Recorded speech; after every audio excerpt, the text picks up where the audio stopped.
Hello everyone, this is DN HyperX making a run-through slash walk-through, whatever you want to call it, for SNES game Terranigma.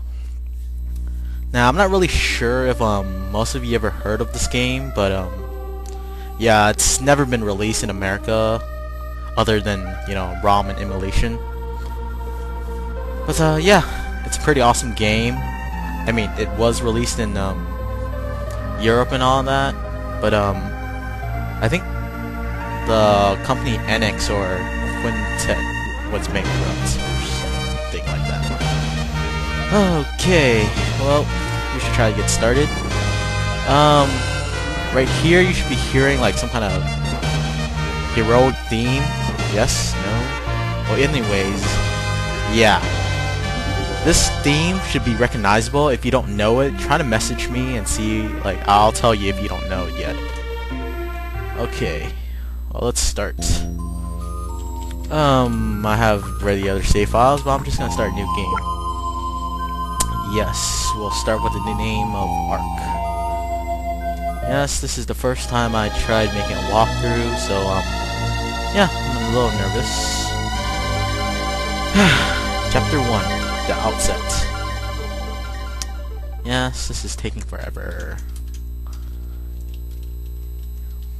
I would use the speed up button, but yeah, that'll take the fun out of the whole gameplay, I guess.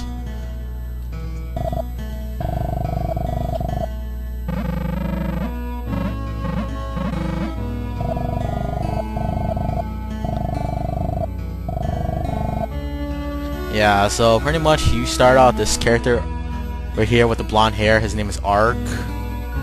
Yeah, run around. Okay, over here is your save point. You can save anywhere. I don't feel like saving it because there's no point. Let's move on. Okay, if you try to go out,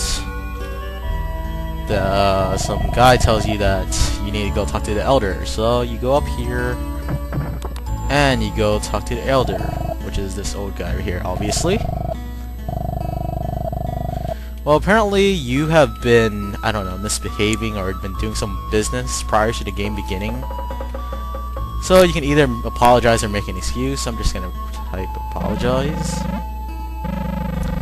See, the cool thing about this game is you can have all these other choices to do things. Although I don't really think it makes a difference in the gameplay. The gameplay is pretty basic. You have Y, you hold Y to jump, B to Y to run, B to jump, and A to attack when you get a weapon later. Oh yeah, you can also use A to pick up things and you throw that. That's gonna be helpful later. Although I'll explain it later. The first part of the game is really it's really boring, but the cool thing is you get to talk to pumpkins, which is pretty weird. You can talk to all these other people, but they're gonna say a lot of things that doesn't really make any sense at this point of the game. What do you plan to do next? There's also a fortune teller that can tell you to do, like, she'll give you hints throughout the game later on what to do. But right now it's not really anything important. So we'll just keep moving on. I'll just like show you a little bit more like the shops, etc. Okay, throughout the game there will be these merchants that sell you this thing called S-bulb, which is this game equivalent of heal or a medium bulb or a P-cure and etc. Okay, S-bulb, it supposedly heals like 30 HP or something, and then medium bulb is so forth, and then there's the P-cure that cures poison, which you won't be getting.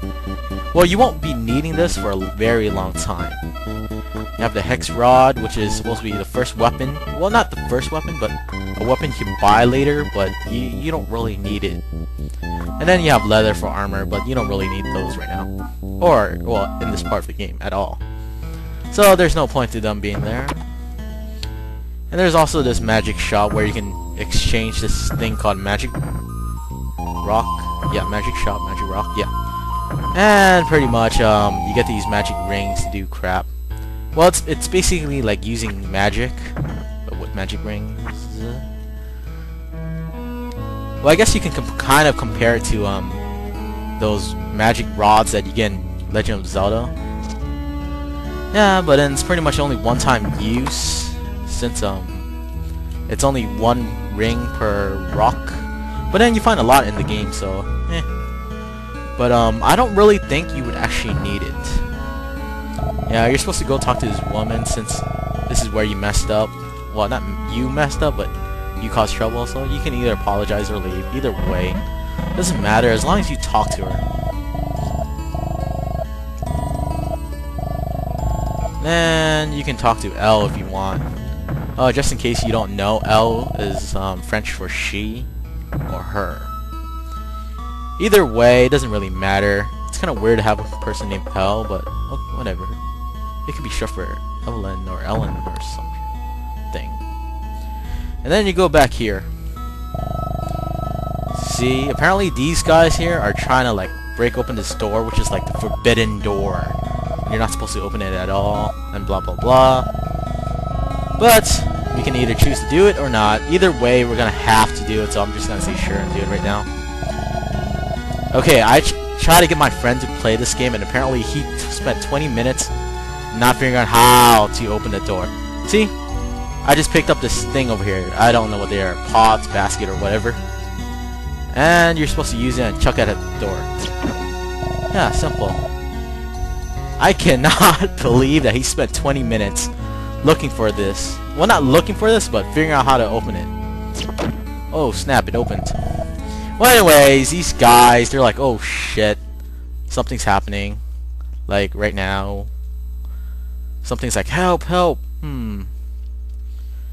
You know, this kind of reminds me of Legend of Zelda: Link to the Past, but eh. Yeah, like I was saying, these guys are like, holy shit, something happened, so they're like running out. So, we're just gonna move forward after this last guy leaves. Leave! Leave! Faster! God damn you! Alright, so you basically just run down here. There's really nothing here right now. Well, at all. There's not gonna be anything here. Because supposedly, if you chosen not to break the door down, they're just, those guys over there were gonna break it down and they pretty much get stuck here. Why? I have no idea. See, now this box, no matter which way you go get it, either you run or you walk slowly, it's gonna tell you, no, the thing's gonna be open with a console. So, whatever. So you touch it, things goes all white, black. And now you're inside. Well, you're not inside, but you're talking to this weird thingy that has, I don't know, it's flapping. I have no idea what this is.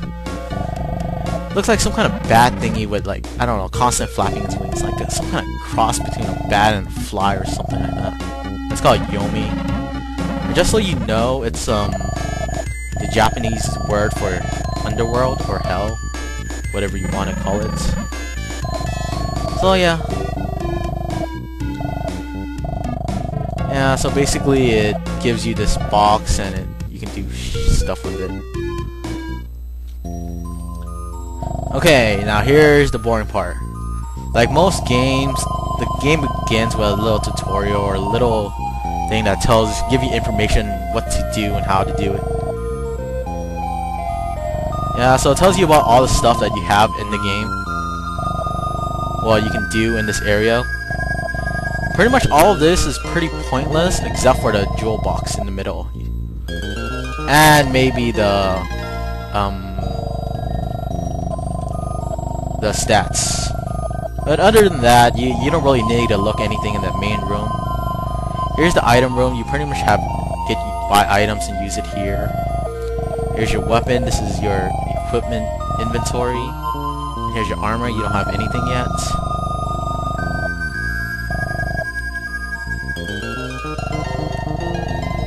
Okay, now he tells you that there's something in the weapon room, but you saw something sparkling earlier.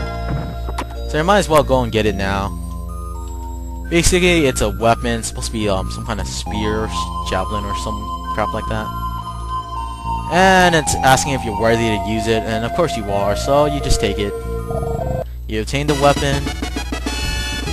Now here's the messed up part of this game, okay? It's like, okay, you obtain the weapons, and it looks like supposedly you think you equipped it, but you're not. So important thing later, before you go into the first dungeon, you should equip the weapon.